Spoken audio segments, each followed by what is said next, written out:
समय समय दिन रात निरंतर चलता ही रहता है। समय ना किसी के लिए रुकता है, ना किसी के इशारों पर चलता है।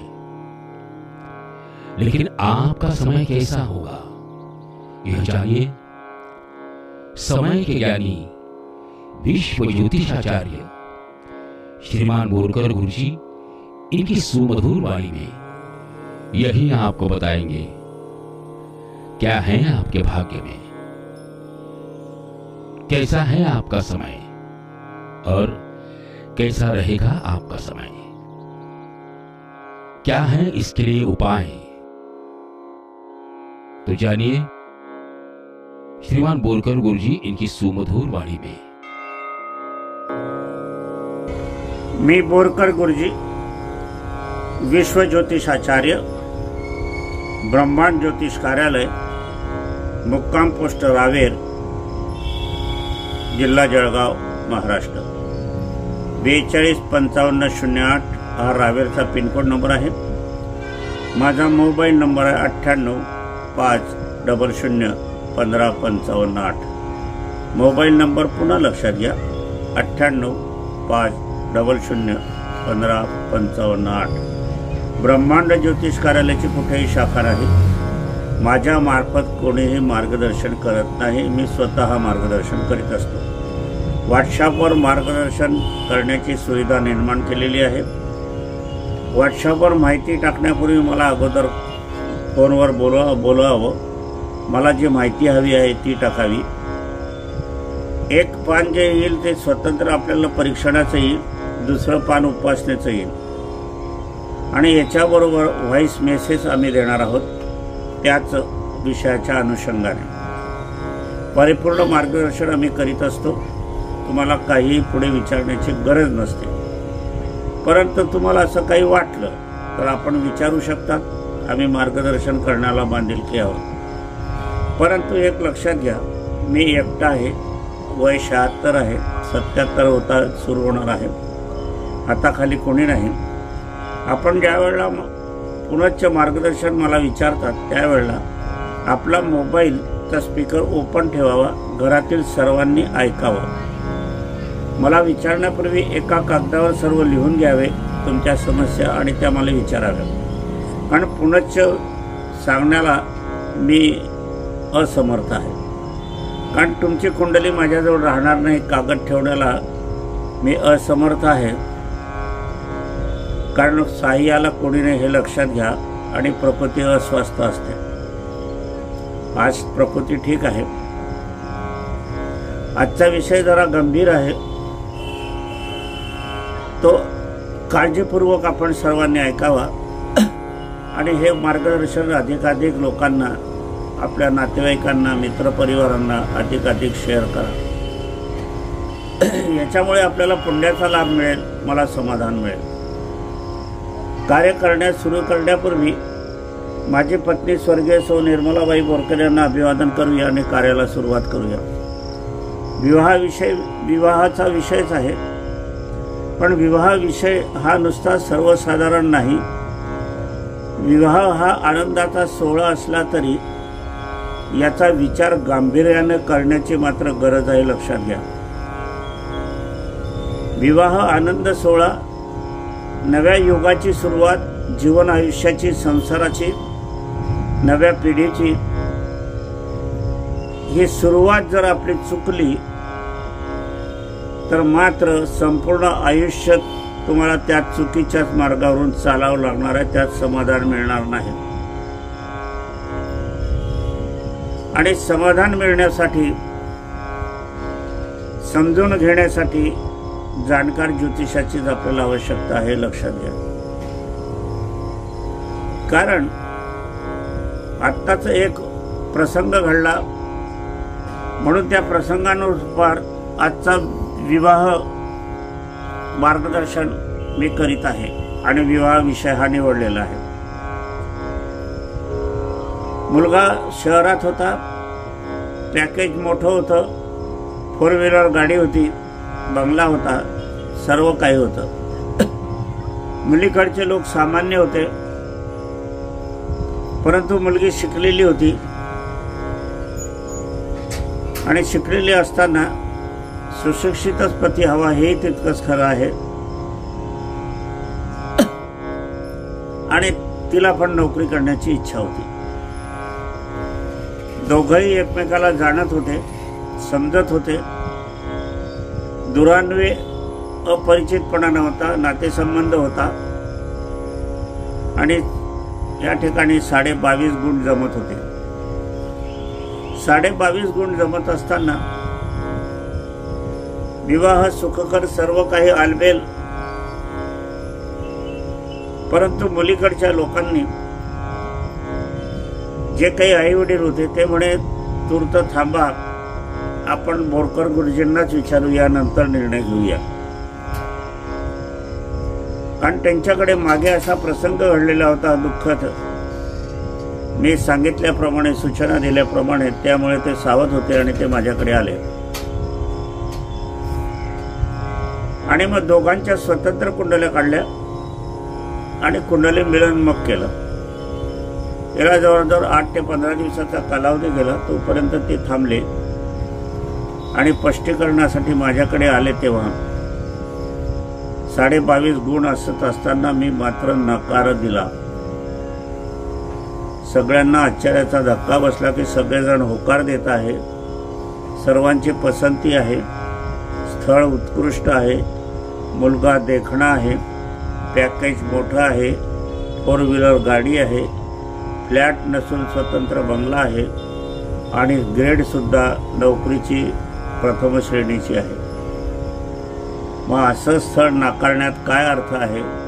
नातेवाईकांनी, समाज मित्रांनी, सभोवतालांनी, शेजारी पाजाऱ्यांनी माझ्या म्हणण्याला खो दिला आणि तुम्ही काहीही विचार करू नका. ज्योतिषशास्त्रावर कितपत विश्वास ठेवावा हा एक प्रश्न आहे. चांगल्या सुशिक्षितांनी सुद्धा असंच मार्गदर्शन केलं आणि परंतु त्यांच्या मनामध्ये पाल चुकचुकत होती. कारण मागील त्यांच्या मोठ्या मुलाचा प्रसंग घटस्फोटाचा त्यांनी बघितलेला होता. त्यामुळे माझ्यावर त्यांची विश्वास श्रद्धा होती. परंतु ह्या लोकांच्या भरीस भर पडून त्यांनी तो विवाह केला.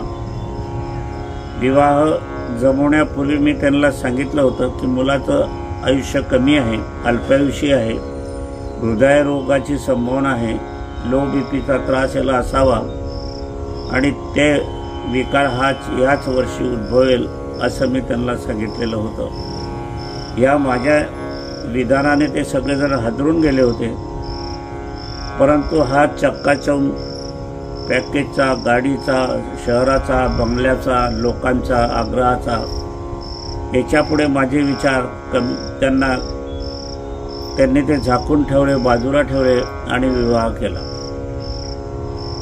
विवाह केल्यानंतर मग परिस्थिती आज अशी आली की 4.5 महिन्याचा गर्भ त्या मुलीच्या पोटात आहे आणि तिच्या पतीचं, त्या मुलाचं निधन झालं हृदयविकाराने, लो बीपीने, ऑन दी स्पॉट. उपचार करायला, औषधोपचार करायला वेळ पण मिळाला नाही आणि दुःखद प्रसंग ओढवला.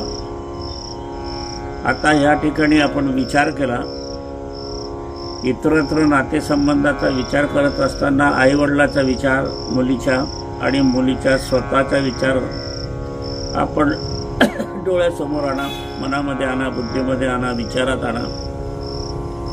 किती गंभीर प्रसंग त्या मुलीच्या समोर आलेला आहे. स्पष्टपणे सूचना देऊन सुद्धा मुलगी सुद्धा नाही म्हणत होती त्यावेळेला. मला नको एवढं स्थळ, गुरुजी सांगताय तर नको. परंतु सगळ्यांच्या भरीसभर पडून तिने बाळ टाकली आणि शुभमंगल सावधान झाला. शेवटी अमंगल झालं. मुलाचा मृत्यू लो बीपीच्या त्रासाने, उपचाराला वेळ मिळाला नाही आणि झाला. 6 महिन्यात ही घटना घडली. 6 ते 8 महिन्यात विवाहाला झाले होते. असे असताना आता मुलगा होईल, मुलगी होईल, संतती होईल, काय होईल ते आणि त्याच्या पुढचं जीवन आयुष्य कसं होईल केवढा मोठा गंभीर प्रसंग या जीवन आयुष्यात आहे. आई वडिलांना तर दुःख आहेच, परंतु ज्या माऊलीने त्या संत मुलीने विवाह केला तिला किती यातना होत असतील, तिच्यासमोर काय अंधार असेल, विचार करण्यासारखी बाब आहे. म्हणून विवाह करताना ठरवताना मी अनेकांना सांगतो, तुम्ही साध्या सरळ भाषेत विचारू नका, थोडक्यात विचारू नका, नका सविस्तर विचारा. दोघांच्या आयुष्याच्या, दोघांच्या घराण्याचा प्रश्न आहे हा. तुम्ही लाखो रुपये डीजेला, पंक्तीला, मांडवाला खर्च करतात, मंगल कार्यालयाला खर्च करतात, तिथे काही कमी पडत नाही कपड्याला, त्यात सोन्या चांदीच्या दागिन्यात.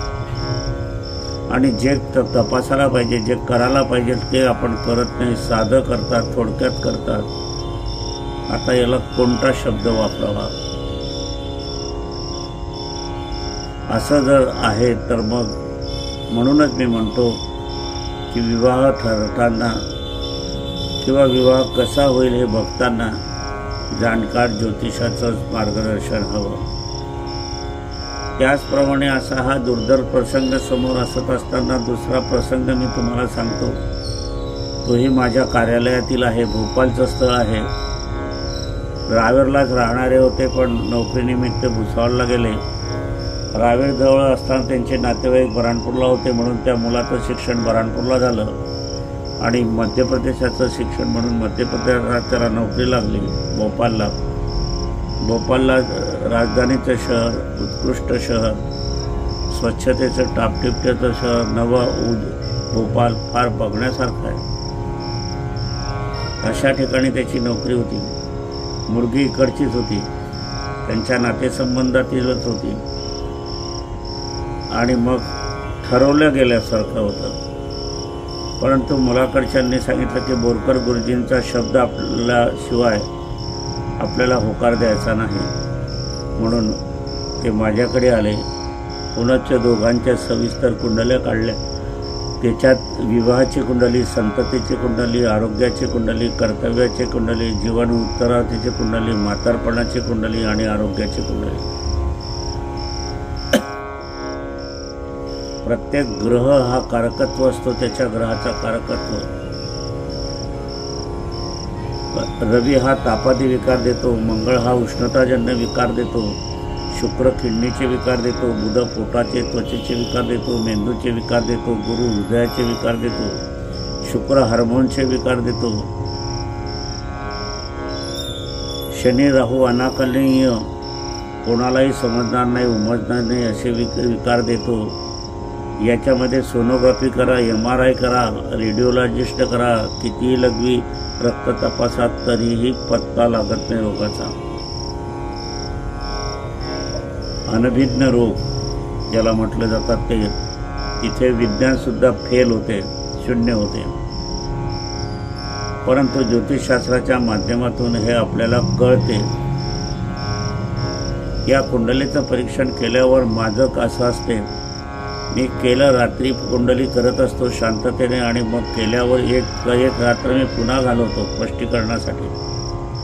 असं घालत असताना रात्री 1:30 वाजलेला होता आणि मला त्यातून असं एक चिंतादायक बाब कळली की बुध शुक्राचा योग, तिथे राहू, चांडाळाची दृष्टी आणि हर्षण नावाचा योग, षष्टम स्थानाचा हा योग आणि षडाष्टकात युगामध्ये असलेला चांडाळ योग.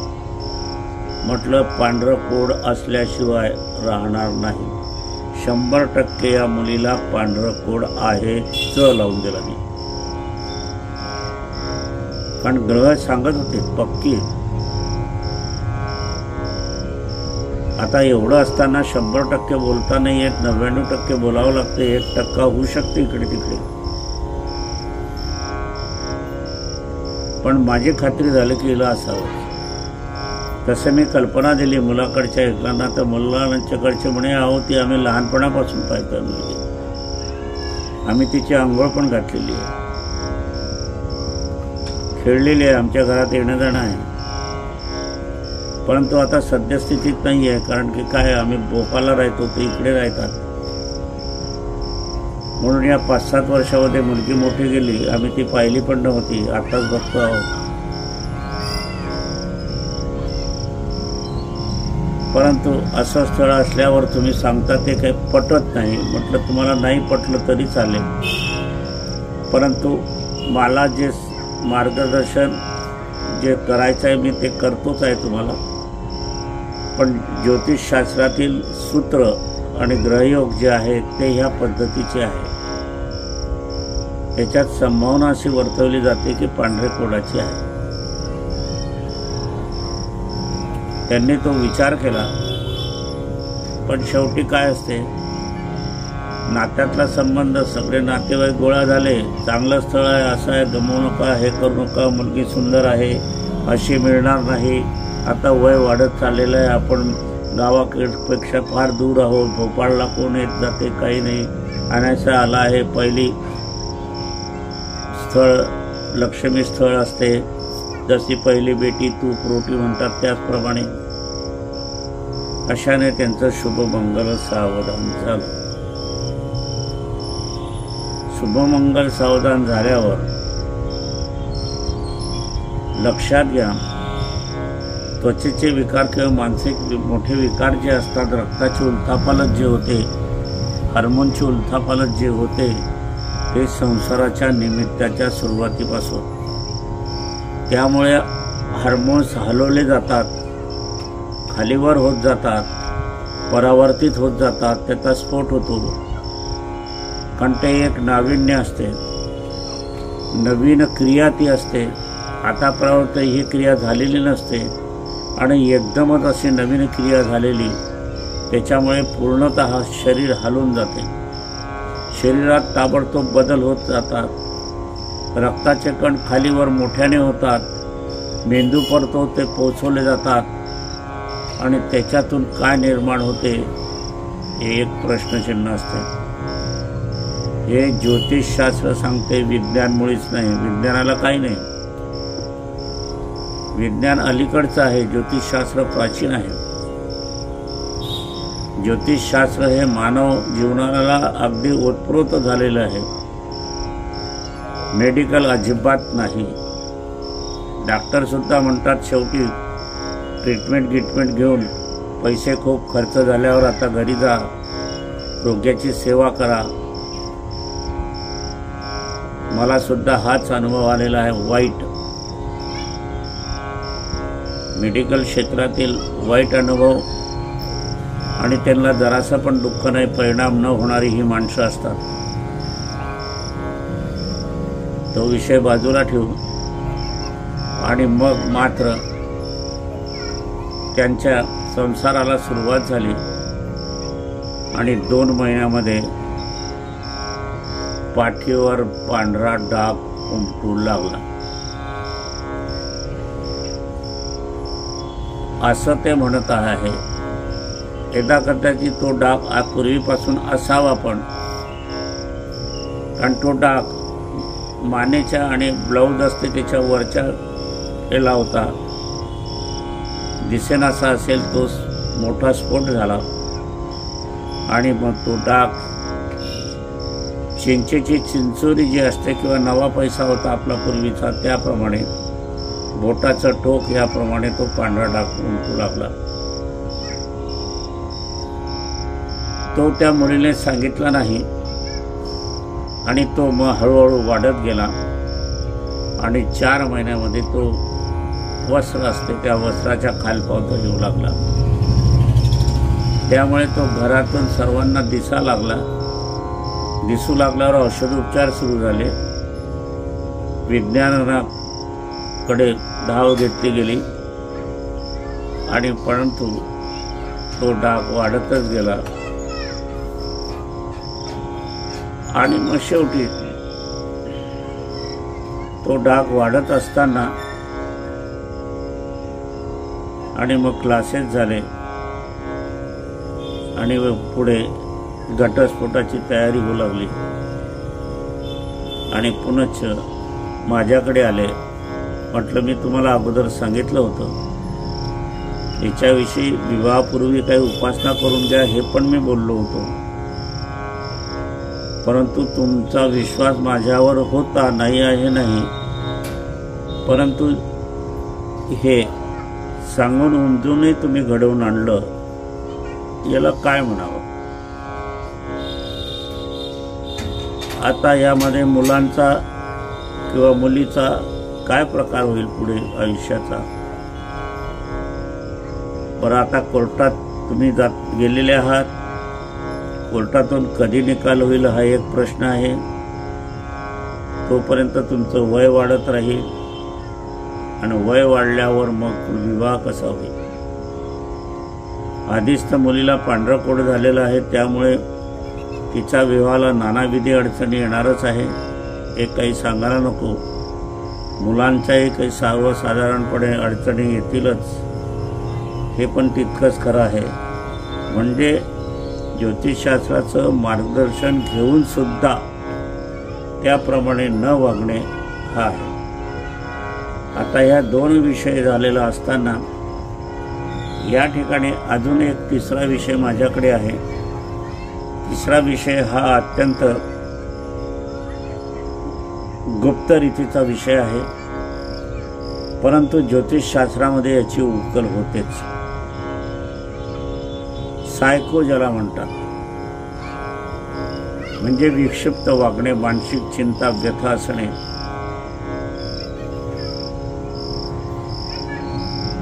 मी नेहमी सांगितलं त्यावेळेला की मुलीची पत्रिका ही जी आहे, ही जन्मतारीख वगैरे दिलेली आहे, ही खोटी आहे. वय वाढलेलं आहे.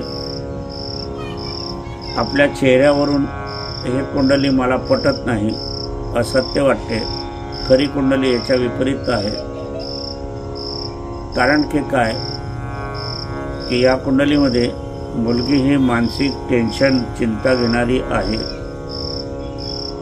औषधही चालू असावं असं म्हणायला हरकत नाही. आपण कुंडली काढली असल्या कारणाने आपल्याला हे कळते आहे. गुणमिलनामध्ये हे कळलं अजिबात नसतं, हे मी त्यांना सांगितलं. आणि दोघांची कुंडली काढून आपण प्रत्यक्ष वेगळी कुंडली मिलन करतो आहोत, त्याच्यात हे मला आढळून येते. आता त्यावेळेला आता हे अशिक्षित घराणं, शेतकरी मुलगा आहे, शेतकऱ्याचीच मुलगी आहे, त्यामुळे शिक्षण कमी आहे. त्यामुळे 4वी 5वी शिकलेली ती मुलगी, शिक्षकांना विचारलं तर त्यावेळेला ती शाळेमध्ये जात होती तेव्हा ठीक होती, तेव्हाचा हा प्रश्न नव्हता. परंतु ज्या वेळेला त्या मुलीला मासिक पाळी सुरू झाली आणि मासिक पाळीमध्ये हार्मोन चेंज होऊ लागले आणि मानसिक परिणामाची स्थितीची पातळी ही खालावली गेली, ही नीचांकामध्ये आली. आणि मग गोचरीची कुंडली म्हणजे त्यावेळेच्या कुंडलीची वर्तमान स्थितीच्या कुंडली आपण पाहिल्या, त्यामुळे मानसिक स्थिती अशी या ठिकाणी आपल्याला दिसायला येते. मानसिक स्थिती खालावलेली असलेली आपल्याला या ठिकाणी दिसत असताना औषध सुद्धा सुरू असेल असं आपल्याला वाटते, मला वाटते. ग्रहयोग तशी सूचना देत आहे. म्हणून आपण ही मुलगी तपासून मगच विवाह करावा असं माझं सांगणं आहे. त्याप्रमाणे त्यांनी तपासणी वगैरे केली. अगोदर नकाराची भूमिका होती, परंतु होकार झाला आणि मग त्यामुळे तो विवाह मात्र झालेला नाही. मुलीच्यांना मी सांगितलं, याची कल्पना तुम्ही जिथे विवाह कराल तिथे अगोदर देऊन द्या. ज्यांना गरज असेल, ज्यांना हवी असेल ते करतील, पण मागाहून घटस्फोट होणे वगैरे होणे फार त्रासदायक होते. दोघंही घरचे कुटुंब दुखावले जातात, म्हणून तसं करू नका. आलेल्या स्थळांना संपूर्णपणे हे सांगत जा आहे.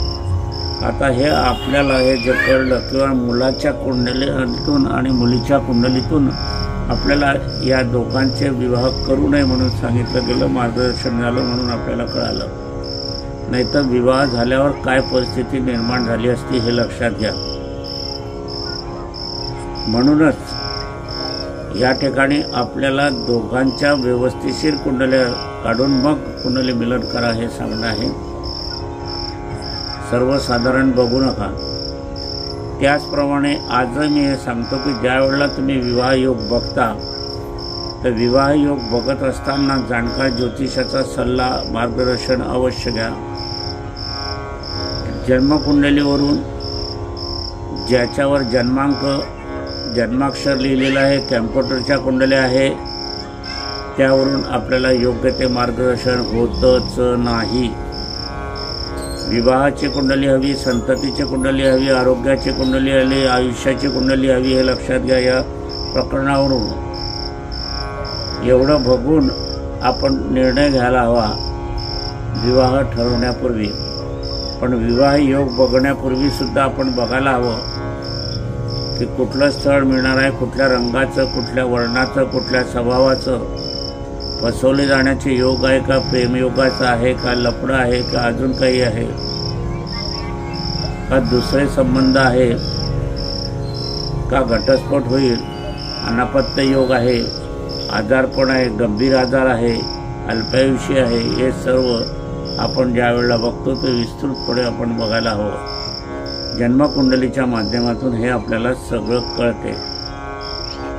असो, आजच्या कार्याला इथेच विराम देऊया. अधिकाधिक सांगण्याचा, मार्गदर्शन करण्याचा मी प्रयत्न केलेला आहे. आपण हा विषय फार महत्त्वाचा आहे म्हणून अनेकांना शेअर करा. आपल्या आत्मस्वकीयांना, मित्रपरिवारांना, समाजांना, जेणेकरून चुकीचे विवाह होणार नाही. याच्यात तुम्ही पण हातभार लावा आणि हे व्हिडिओ जास्तीत जास्त शेअर करण्याचा प्रयत्न करा. मला लेखी स्वरूपात कळवलं तर अत्यंत आनंद होईल. मी आपणासाठी मार्गदर्शन करीत असतो. स्वर्गीय सौ निर्मलाबाई बोरकर यांच्या आग्रहाखातर मी हे सेवेचं व्रत घेतलेलं आहे. असो, पुनश्च माझी पत्नी स्वर्गीय सौ निर्मलाबाई बोरकर यांना अभिवादन करूया आणि आजच्या कार्याला समापन करूया. ज्यांना यंत्रसिद्धी हवी असेल त्यांनी यंत्रसिद्धी मागवून घ्यावी.